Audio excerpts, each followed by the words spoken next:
Hi friends, I am Abhishek. Welcome to my YouTube channel the ocean of Shiksha. तो अभी जो हमारा वीडियो सीरीज चल रहा है वो चल रहा है एम लक्ष्मीकांत का जो 6th एडिशन है उसका चैप्टर 11 आज हम डिस्कस करेंगे। इससे पहले हमने chapter 1, 2, 3, 4, 5, 6, 7, 8, 9, 10 with MCQ questions practice के साथ हमने डिस्कशन कर लिया। आज हम कॉन्स्टिट्यूशनल फ्रेमवर्क का जो हमारा लास्ट चैप्टर है, चैप्टर 11, उसको हम डिस्कस करेंगे। उसके बाद हमारा एम लक्ष्मीकांत का जो फर्स्ट पार्ट है वो हमारा कंप्लीट हो जाएगा। तो आज की वीडियो में हम क्या क्या डिस्कस करेंगे, सबसे पहले हम देखेंगे कि जो इवोल्यूशंस किए गए थे, जो हमारा कॉन्स्टिट्यूशंस का जो बेसिक स्ट्रक्चर है, जैसे कि हमने जब फंडामेंटल राइट डिस्कस किया था, उसके बाद डीपीएसपी डिस्कस किया था, फंडामेंटल ड्यूटी डिस्कस किया था, और जो हमारा fundament amendment of the constitution है, इसमें हमने सबसे ज्यादा जो वर्ड यूज किया था वो था basic structure of the constitution. तो हमारे बेसिक स्ट्रक्चर कॉन्स्टिट्यूशन का जो कंसेप्ट है, यानी कि उसमें जो इवोल्यूशंस आया, क्या किस तरीके से हम देख सकते हैं कि हमारे कॉन्स्टिट्यूशन का क्या बेसिक स्ट्रक्चर है, जो कि अभी तक सुप्रीम कोर्ट के द्वारा डिफाइन नहीं किया गया है। उनके सुप्रीम कोर्ट के द्वारा कहा गया था कि हम केस टू केस डिसाइड करेंगे कि क्या ये अमेंडमेंट हमारे कॉन्स्टिट्यूशन के बेसिक स्ट्रक्चर में आता है या नहीं। यदि वो हमारे बेसिक स्ट्रक्चर में आएगा तो हम उसे अनकॉन्स्टिट्यूशनल डिक्लेयर कर देंगे। यदि वो बेसिक कॉन्स्टिट्यूशनल मतलब बेसिक कॉन्स्टिट्यूशन का उल्लंघन नहीं करेगा तो हम उसे कॉन्स्टिट्यूशनल वैलिड करार कर देंगे। तो क्या क्या इवोल्यूशंस हमें देखने को मिले, हम उसको डिस्कस करेंगे। तो इवोल्यूशंस देखने के लिए जो हमारा बेसिक स्ट्रक्चर का जो कंसेप्ट का जो इवोल्यूशन है, उसको हम समझने के लिए हम शंकराचार्य प्रसाद केस, उसके बाद Sajjan Singh case, Golaknath case, Kesavananda Bharati case, Indira Nehru Gandhi versus Raj Narain case, Minerva mills case, Waman Rao case, Indira स्वहेनरी यानी कि इंदिरा सहानी और भारतीय संघ केस, फिर एस आर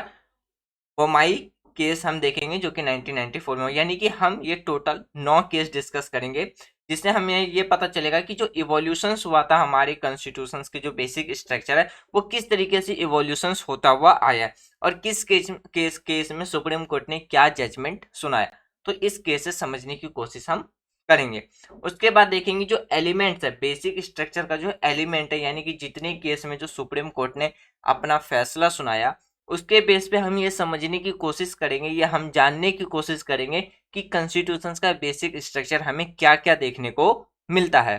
तो चलिए स्टार्ट करते हैं अपना आज का डिस्कशन। तो अगर हम evolutions of the basic structure के बारे में बात करें, इसके कंसेप्ट की बात करें, तो समय के अनुसार क्या है, हमारे बेसिक स्ट्रक्चर क्या है वो बदलाव आते गए, उसमें इवोल्यूट होते हुए आए हैं समय के अनुसार। अब उसको हम जानने के लिए जितने भी जो केसेस हैं उस पर हम डिस्कस करेंगे और समझने की कोशिश करेंगे कि आखिर हमारे कॉन्स्टिट्यूशन का बेसिक स्ट्रक्चर है क्या। अगर सबसे पहले हम शंकरा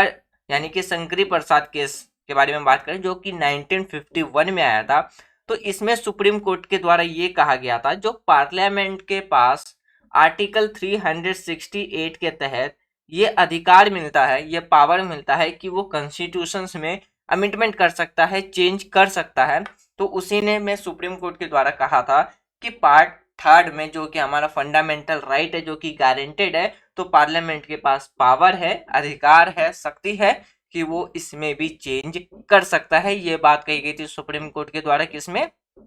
तो हमारा जो संगरी प्रसाद केस है 1951 में जो आया था, तो उसमें ये बात कही गई थी। दूसरा केस देखते हैं जो कि हमारा सज्जन सिंह केस था, जो कि 1965 में आया था। तो इसमें सुप्रीम कोर्ट के द्वारा कहा गया था कि पार्लियामेंट कॉन्स्टिट्यूशन के किसी भी पार्ट में अमेंडमेंट कर सकते हैं, यानी कि संशोधन कर सकती है, इंक्लूडिंग फंडामेंटल राइट। ये बात कही गई थी इसमें सज्जन सिंह केस में भी, और यही सज्जन सिंह केस में भी ये बात कही गई, और ये बात किस में कही गई थी, तो यही बात हमारे शंकरी प्रसाद केस में भी सुप्रीम कोर्ट के द्वारा कहा गया। लेकिन इसमें ये बात ये भी रखा गया कि इसमें जो हमारे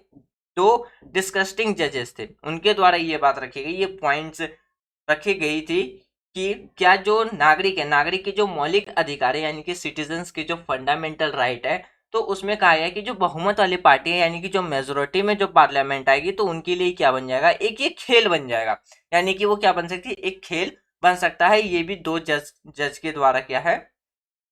टू जजेस के द्वारा, ये डिस्कस्टिंग जज के बाद में इसको असुष्ट, यानी कि जो हम बात करते हैं दो जजेस थे, ये इससे क्या थे, खुश यानी कि संतुष्ट नहीं थे, और उसमें इन्होंने ये बात कही थी कि जो पार्टी मेजोरिटी में आएगी पार्लियामेंट के अंदर, तो वो क्या बन जाएगा, जो सिटीजन्स के लिए जो फंडामेंटल राइट है वो उनके लिए क्या बन जाएगा, एक खेल बन जाएगा। ये बात कही गई थी सज्जन सिंह केस के अंदर दो जजेस के द्वारा। अब बात करते हैं गोलकनाथ केस, जो कि 1967 में आया था। तो गोलकनाथ केस था, उसमें कहा गया कि जो हमारा मौलिक अधिकार है उसमें संशोधन जो किया जा सकता है, इस दोनों जजमेंट को उसने पलट दिया। यानी कि कोर्ट के द्वारा कहा गया कि अब भाई फंडामेंटल राइट में आप अमेंडमेंट नहीं कर सकते। जो पिछले के जो दो केस थे, शंकरी प्रसाद केस और जो सज्जन सिंह केस था, उसमें जो बात कही गई थी कोर्ट के द्वारा कि पार्लियामेंट आर्टिकल 368 के तहत कॉन्स्टिट्यूशन के किसी पार्ट में भी चेंज कर सकते हैं, इंक्लूडिंग पार्ट थर्ड यानी कि फंडामेंटल राइट। तो जो हमारा गोलकनाथ केस था, उसमें सुप्रीम कोर्ट ने साफ मना कर दिया कि भाई आप फंडामेंटल राइट में चेंज नहीं कर सकते हैं। तो ये बात रखी गई थी किसमें, गोलकनाथ केस में। फिर कहा गया था कि जो फंडामेंटल राइट है वो क्या है, not amenable of to the parliament, यानी कि जो हमारा फंडामेंटल राइट है, हमारा जो मौलिक अधिकार है, वो संसद के संशोधन यानी कि संसद के प्रतिबंधित के अधीन नहीं आता है, इसलिए वो उसमें चेंज नहीं कर सकती है, जैसा कि आर्टिकल 13 में कहा गया है। इसीलिए फंडामेंटल राइट को चेंज करने के लिए किसकी जरूरत पड़ेगी, एक नई कॉन्स्टिट्यूशन असेंबली की जरूरत पड़ेगी। इसीलिए वो जो संसद है, हमारा पार्लियामेंट है, वो फंडामेंटल राइट में चेंज नहीं कर सकते। ये बात कहा गया था गोलकनाथ केस में सुप्रीम कोर्ट के द्वारा। उसके बाद कहा गया साथ ही में जो आर्टिकल 368 कॉन्स्टिट्यूशन में अमेंडमेंट करने का पावर देता है पार्लियामेंट को, उसमें कहा गया है कि संविधान में जो आर्टिकल 368 है वो पार्लियामेंट को पावर देता है संशोधन करने के लिए, यानी कि संविधान में संशोधन करने की शक्ति देता है, ना कि मौलिक अधिकारों में। यानी कि उसमें कहा गया कि जो आर्टिकल 68 है, 368 है, वो संविधान में संशोधन करने की प्रक्रिया यानी कि प्रोसेस तो देता है, लेकिन संसद संविधान में संशोधित करने की शक्ति नहीं देता है। इस मामले ने मौलिक अधिकार को क्या किया, एक अगर हम बात करते हैं तो ट्रांस सेंट्रल पोजीशंस प्रोवाइड कराई गई थी। फिर कहा गया कि यदि मेजोरिटी अगर हम बात करते हैं, बहुमत में एक फैसला सुनाया गया था, यानी कि मेजोरिटी में एक जजमेंट सुनाया गया था, जिसे कहा गया था कि जो हमारा concept of implement limitations of the power of the parliament to amend the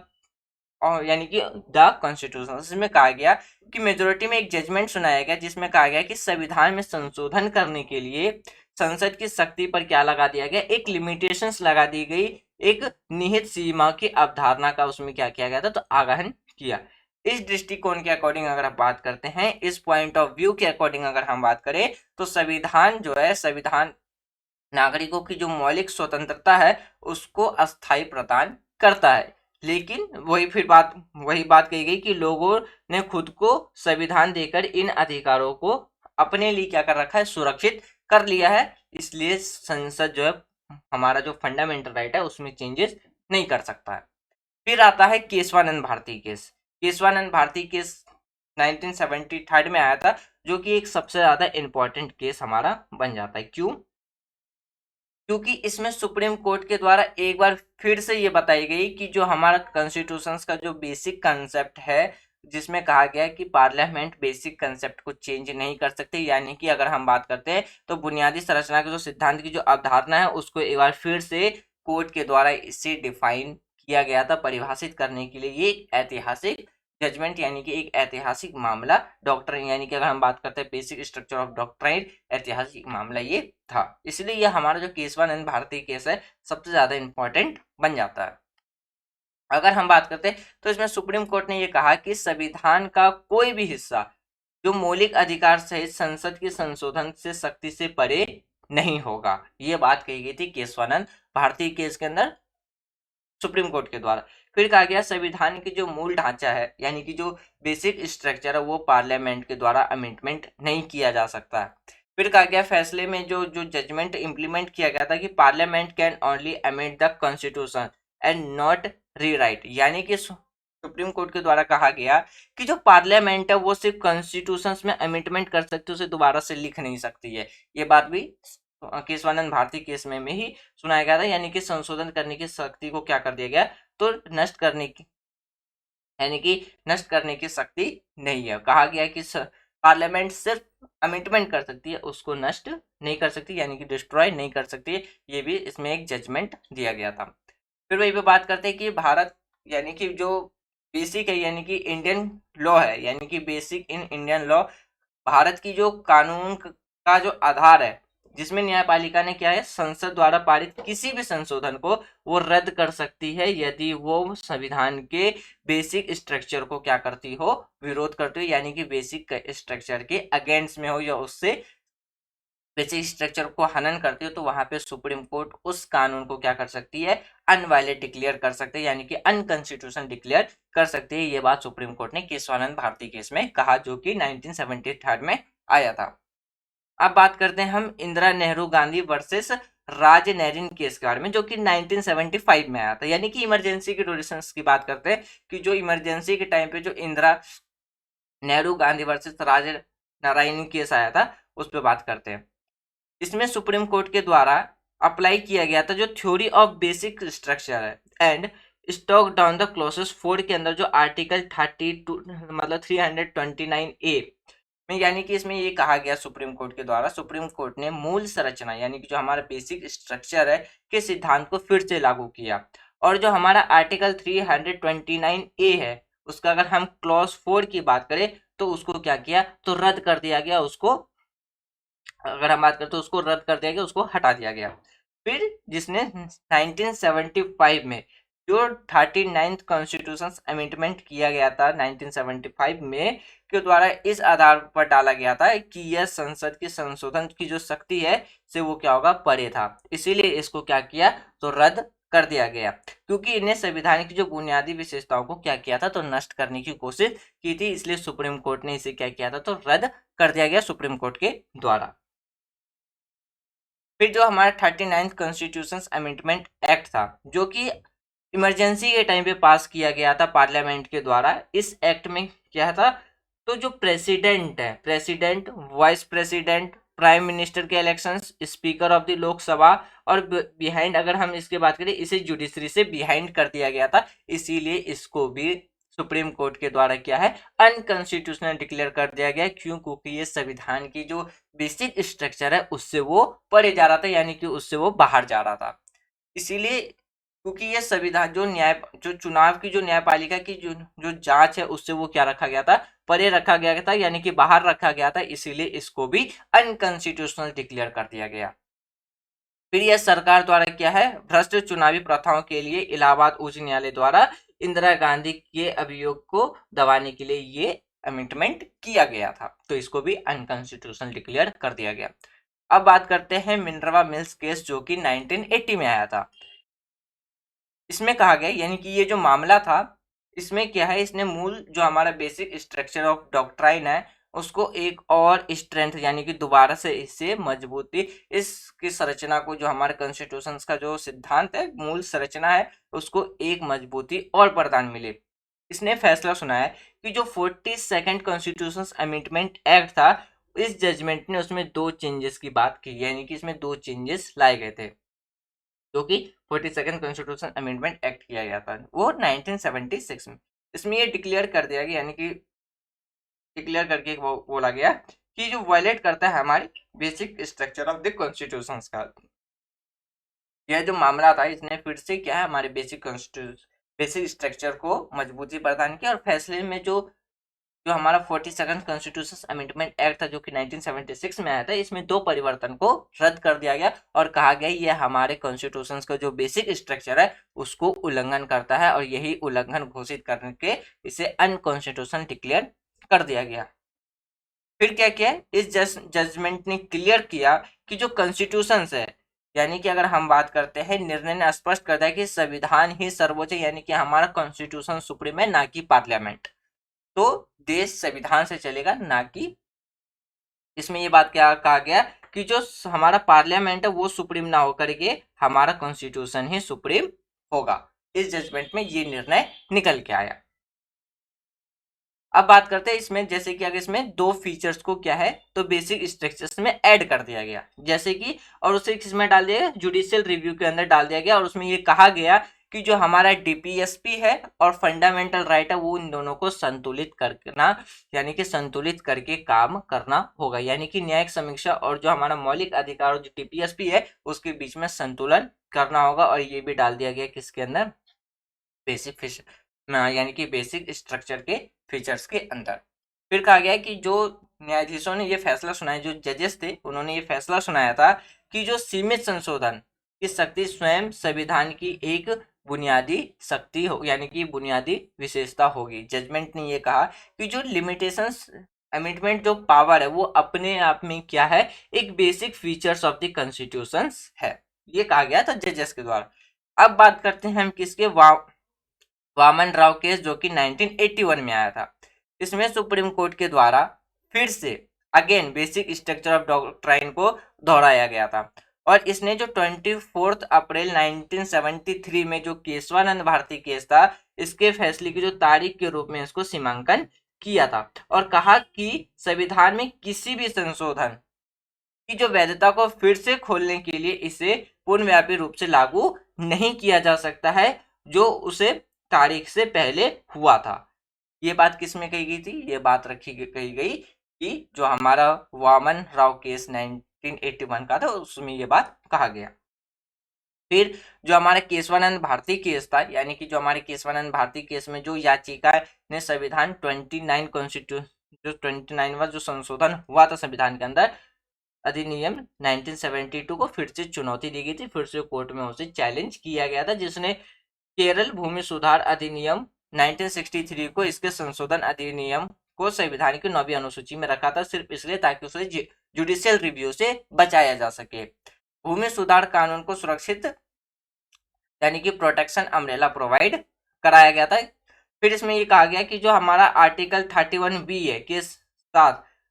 यानी कि 31B के साथ जो 1951 में जो पहला संशोधन किया गया था संविधान के अंदर, जो 9वीं अनुसूची में उसे जोड़ दिया गया था। ऐसा उन्होंने इसलिए किया था ताकि उन्हें हमारे कोर्ट के अंदर चैलेंज देने से उसे रोका जा सके। फिर जो हमारा आर्टिकल 13 क्लॉज 2 है, यानी कि अगर हम बात करते हैं आर्टिकल 13 क्लॉज 2, ये कहता है कि जो राज्य यानी कि अगर हम बात करते हैं स्टेट के बारे में, तो स्टेट मौलिक अधिकारों के अंतर्गत कोई भी कानून नहीं बना सकता, ना उसको घटा सकता है, ना उसका उल्लंघन कर सकता है। ये बात कहता है हमारा आर्टिकल 31B। फिर कहा गया है कि अगर पार्लियामेंट के द्वारा मतलब फंडामेंटल राइट के अंदर कोई कानून घटाया जाता है या उसको चेंज किया जाता है तो उसे क्या मान लिया जाएगा, अनकॉन्स्टिट्यूशनल, यानी कि उसे जीरो लॉ मान लिया जाएगा, यानी कि वो कानून क्या होगा, तो शून्य होगा। अगर अब के टाइम की बात करते हैं, आर्टिकल 31B को उपयुक्त जांच से बचाता है। इसके तहत जो अधिनियम और जो 9वीं अनुसूची में रखे गए जो कानून है उसको अदालत में चुनौती नहीं दी जा सकती है, भले ही वो मौलिक अधिकारों के खिलाफ ही क्यों ना हो। यहाँ पे तो बात आर्टिकल 32 के तहत की गई थी, लेकिन इसको क्या किया, आर्टिकल 31A में डाल के हमारे किस में डाल दिया गया था, तो 9th शेड्यूल में, यानी कि 9वीं अनुसूची में डाल दिया गया, जिसकी वजह से इसे हम कोर्ट में चुनौती नहीं दे सकते हैं, चाहे वो हमारे फंडामेंटल राइट के अगेंस्ट में ही क्यों ना हो। उसके बाद अगर हम बात करें जो वामन राव केस है, उन्होंने उसमें कहा गया है कि जो केशवानंद के जो फैसले तक जो 9वीं अनुसूची में किए गए संशोधन थे उसको जो वैलिड दिया गया था, जो वैलिड था, अब उस तारीख के बाद पारित किए गए जो भी संशोधन है वो जांच के अधीन हो गई, यानी कि वो जुडिशियल के अंदर होगा, वो जजमेंट यानी कि वो किसके अंदर में आ जाएगा, फिर वो अगर हम बात करते हैं तो वो उसे उस जांच के अधीन उसे लाया जा सकता है, यानी कि उस पर भी जांच की जा सकती है। ये बात कहा गया था किसमें, वामन राव केस में ये बात कही गई। अब बात करते हैं हम इंदिरा सहानी और भारतीय संघ यानी कि यूनियन ऑफ इंडिया केस जो कि 1992 में आया था। इसमें सुप्रीम कोर्ट ने कहा कि जो हमारा अनुच्छेद यानी कि जो आर्टिकल 16 क्लॉज 4 के दायरे और जो सीमा की जांच है वो पिछड़े वर्ग की जो समीक्षा में यानी कि पक्ष में जो नौकरी के आधार पर आरक्षण प्रदान करने की बात की गई थी, तो इसने कुछ शर्तों के साथ ओबीसी के लिए 27% आरक्षण की जो संवैधानिक वैधता को बरकरार रखा था। जिसे हम क्रीमी लेयर का बहिष्कार, अगर हम बात करते हैं क्रीमी लेयर का, या अगर हम बात करते हैं फिर जैसे कि यहाँ पे क्रीमी लेयर हो गया, फिर exclusion no reservation in provinces total reserve quota should be not extended 50%। यानी कि इसमें कहा गया था कि जो 27% का जो आरक्षण था ओबीसी के लिए, जिसे हमने किस में रखा था, संवैधानिक वैधता को बरकरार रखा था, जिसमें क्रीमी लेयर का बहिष्कार किया गया, लेकिन पदोन्नति में कोई आरक्षण नहीं। कुल आरक्षित कोटा कितना होना चाहिए, 50% तक होना चाहिए, उससे ज्यादा नहीं होना चाहिए। यहाँ संविधान की जो मूलभूत विशेषताओं की जो सूची है, कानून में शासन को यहाँ पे क्या होता है, तो जोड़ता है। अब बात करते हैं हम किसके बारे में, एस आर बोम्बई केस के बारे में, जो कि 1994 में आया था। इस फैसले में सुप्रीम कोर्ट ने जो आर्टिकल 356 है, जिसपे राज्य पर बात करते हैं, राज्य पर राष्ट्रपति शासन लगाने के संबंध में है, को क्या है, दुरुपयोग को रोकने की कोशिश की गई थी। फिर इस मामले में जो संवैधानिक संशोधन का कोई सवाल नहीं उठता। मतलब अगर हम बात करते हैं जो हमारा एस आर मुंबई केस जो कि 1994 में था, तो इसमें सुप्रीम कोर्ट ने क्या किया था, आर्टिकल 336 के अकॉर्डिंग जो हमारा प्रेसिडेंट रूल लगता है स्टेट के अंदर, तो उसका जो मिसयूज है उसको रोकने की बात कही गई थी, उसको रोकने की कोशिश की गई थी, जो कि हमारे संविधान के मूल, जो हमारे कॉन्स्टिट्यूशन का जो बेसिक स्ट्रक्चर है उस पर कोई क्वेश्चन नहीं होता, लेकिन फिर भी इस बुनियादी सिद्धांत की अवधारणा पर लागू किया गया था। फिर अब बात करते हैं, सुप्रीम कोर्ट ने यह माना कि जो संविधान की जो मूल संरचना है के तत्व के खिलाफ निर्देशक राज्य सरकार नीतियां अनुच्छेद 336 के तहत केंद्र शक्ति के प्रयोग के लिए एक वैध आधार होगा। यानी कि सर्वोच्च न्यायालय ने इसमें माना कि जो संविधान की जो बेसिक स्ट्रक्चर है, यानी कि जो मूल संरचना है के तत्व के खिलाफ निर्देशक सिद्धांत राज्य की नीतियों, जो कि आर्टिकल 336 आता है, इसके लिए वो क्या कर सकता है, केंद्र के शक्ति के प्रयोग के लिए वो एक वैध होगा। ये बात भी कहा गया, ये बात सुप्रीम कोर्ट ने माना था, किसमें, बी आर बम्बई केस 1964 में। अब बात करते हैं जो भी हमने केस अभी तक डिस्कस किया, उसमें से जो एलिमेंट्स निकल के आते हैं कि हमारे कॉन्स्टिट्यूशन का जो बेसिक स्ट्रक्चर है वो क्या देखने को मिलता है। यानी कि अगर हम बात करते हैं वर्तमान के समय में, प्रेजेंट टाइम की बात करते हैं, तो प्रेजेंट टाइम पे हमें जो पार्लियामेंट की जो पोजीशंस देखने को मिलती है अकॉर्डिंग टू आर्टिकल 368, जो कि पार्लियामेंट को ये अधिकार देता है कि पार्लियामेंट किस किस पोजीशंस पे, किस किस कॉन्स्टिट्यूशंस में वो एरिया पे पार्ट में आर्टिकल्स में चेंज कर सकती है, तो वो हम इसमें देखने की कोशिश करेंगे, इंक्लूडिंग फंडामेंटल राइट। या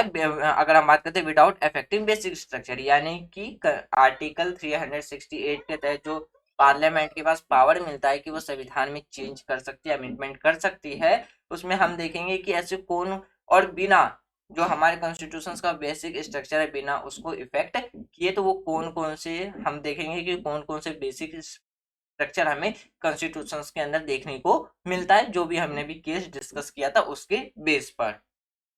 यानी कि अगर हम बात करते हैं, सुप्रीम कोर्ट ने अभी भी यह परिभाषित या स्पष्ट करना है, अभी भी मतलब सुप्रीम कोर्ट को यह स्पष्ट करना है, अब डिफाइन करना है कि हमारे कॉन्स्टिट्यूशन का आखिर बेसिक स्ट्रक्चर क्या है। लेकिन हमने जो भी जजमेंट अभी हमने डिस्कस किया उसके बेस पर हम ये समझने की कोशिश करेंगे आखिर हमारे कॉन्स्टिट्यूशन का बेसिक फीचर्स क्या क्या देखने को हमें मिलता है। जैसे कि हमें अगर जो हमने केस डिस्कस किया तो उसमें टोटल ऐसे 20 टॉपिक्स मतलब पॉइंट्स निकल के आते हैं, जिसे हम कह सकते हैं कि ये हमारे कॉन्स्टिट्यूशन का एक बेसिक स्ट्रक्चर हो सकता है। जैसे कि हमने बात किया कि हमारे कंट्री के अंदर पार्लियामेंट नहीं, कॉन्स्टिट्यूशन सुप्रीम होगा पहला। फिर पार्लियामेंट, सॉवरेनिटी, डेमोक्रेटिक और republican nature of Indian polity. फिर हमने क्या देखा, secular character of the constitution. फिर separation power between legislature and executive and judiciary, यानी कि तीनों की पावर इसमें हमें क्या देखने को मिलती है, अलग देखने को मिलती है। Federal charter of the constitution, यानी कि इमरजेंसी जैसी हमारी कंट्री में लागू होता है तो उस टाइम पे क्या होती है, सेंट्रल स्ट्रांग हो जाती है, और सेंट्रल जैसे ही स्ट्रांग होगी तो हमें वहां पे क्या देखने को मिलेगा, एक फेडरल सिस्टम देखने को मिलेगा। कंट्री की जो यूनिटी और इंटीग्रिटी है उसको उसमें हम देख सकते हैं, यानी कि उसे भी हम अपने कॉन्स्टिट्यूशन का बेसिक स्ट्रक्चर मान सकते हैं। वेलफेयर स्टेट, जिसमें इको यानी कि सोशल इकोनॉमिकल और सोशल और इकोनॉमिक जस्टिस शामिल आता है। फिर जुडिशियल रिव्यू, जिस तरीके से सुप्रीम कोर्ट ने अपने जो जजमेंट था उसका टाइम टू टाइम रिव्यू किया, ये भी हमें एक तरीके से देखने को मिल सकता है। Freedom of dignity of the individual, यानी कि व्यक्ति की जो स्वतंत्रता और गरिमा है, वो भी किसके तहत हम समझ सकते हैं कि ये भी हमारे क्या है, कॉन्स्टिट्यूशन का एक बेसिक स्ट्रक्चर है। Parliamentary system, law of rule, फिर यानी कि मौलिक अधिकारों और निर्देशक सिद्धांत के बीच में क्या करना, संतुलित, अगर हम बात करते हैं हार्मोनी और बैलेंस मेंटेन करना, भी क्या देख सकते हैं हम, हमारे कॉन्स्टिट्यूशन का एक बेसिक स्ट्रक्चर हम देख सकते हैं, समझ सकते हैं कि ये भी हमारे कॉन्स्टिट्यूशन का एक बेसिक स्ट्रक्चर है। फिर बात करते हैं principle of equality, free and fair election. क्यों फ्री एंड फेयर इलेक्शंस कैसे, जैसे ही हमने देखा था कि जो कॉन्स्टिट्यूशंस के द्वारा जो अमेंडमेंट किया गया था जिसमें president, prime minister, vice president के इलेक्शंस को बिहाइंड रखा गया था सुप्रीम कोर्ट रिव्यू से, तो तुरंत सुप्रीम कोर्ट ने कहा था कि ये अनकॉन्स्टिट्यूशनल है। तो इसी तरीके से हम यहाँ समझ सकते हैं जो फ्री एंड फेयर इलेक्शंस क्या हो सकता है, हमारे कॉन्स्टिट्यूशन का एक बेसिक स्ट्रक्चर हो सकता है। इंडिपेंडेंस ऑफ जुडिशरी, फिर बात करते हैं limitations power of parliament and to amendment to constitution, यानी कि पार्लियामेंट की सीमित शक्तियां हैं हमारे कॉन्स्टिट्यूशन में चेंज करने के लिए, क्योंकि बहुत से ऐसी केसेस थे जिसमें सुप्रीम कोर्ट के द्वारा बहुत से कानून को अनकॉन्स्टिट्यूशन डिक्लेयर कर दिया गया। तो हम समझ सकते हैं कि ये भी हमारा क्या है, एक basic structure of the constitution हो सकता है। फिर हम बात करते हैं effective access to judgement, sorry justice principle underlining fundamental right, यानी कि मूल अधिकारों के अंतर्हित सिद्धांत या उसका सार। पावर ऑफ सुप्रीम कोर्ट, जो कि आर्टिकल 32, 136, 141 और 142 के अंदर में हमें देखने को मिलता है। फिर बात करते हैं पावर ऑफ हाई कोर्ट, जो कि अंडर 226 और 227 के बीच में हमें देखने को मिलता है। तो यानी कि हमने जो भी जजमेंट या जो भी केस हमने डिस्कस किया है, तो उसके बेस पे हम ये मान सकते हैं कि ये सारे जो चीजें हैं वो क्या आते हैं, हमारे कॉन्स्टिट्यूशन का बेसिक स्ट्रक्चर के रूप में हम इसे मान सकते हैं। तो फ्रेंड्स, यहाँ पे हमारा जो कॉन्स्टिट्यूशनल फ्रेमवर्क यानी कि पॉलिटी का जो एम लक्ष्मीकांत का जो फर्स्ट पार्ट था वो हमने कर लिया आज कंप्लीट। अब जो हम इस पार्ट डिस्कस करेंगे वो सेकंड पार्ट होगा, जिसमें हम 5 चैप्टर डिस्कस करेंगे। Parliamentary system, federal system, central state relation, inter state relation और इमरजेंसी प्रोविजन, ये 5 चैप्टर हम डिस्कस करेंगे। उससे पहले जो हमारी 11th क्लास की जो सेकंड बुक है, जो कि है political theory,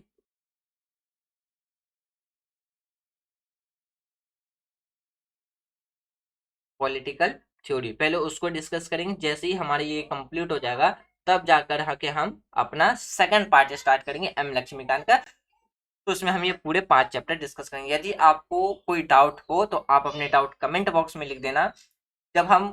next video start करेंगे तब उससे पहले हम अपने डाउट क्लियर करेंगे, तब हम अपना आगे का टॉपिक स्टार्ट करेंगे। और हर संडे संडे जो जो मॉडर्न हिस्ट्री से रिलेटेड जो भी यूपीएससी में प्रीलिम्स में क्वेश्चंस पूछे जा रहे हैं वो हम डिस्कस दोबारा से उस सीरीज को कंटिन्यू किया है।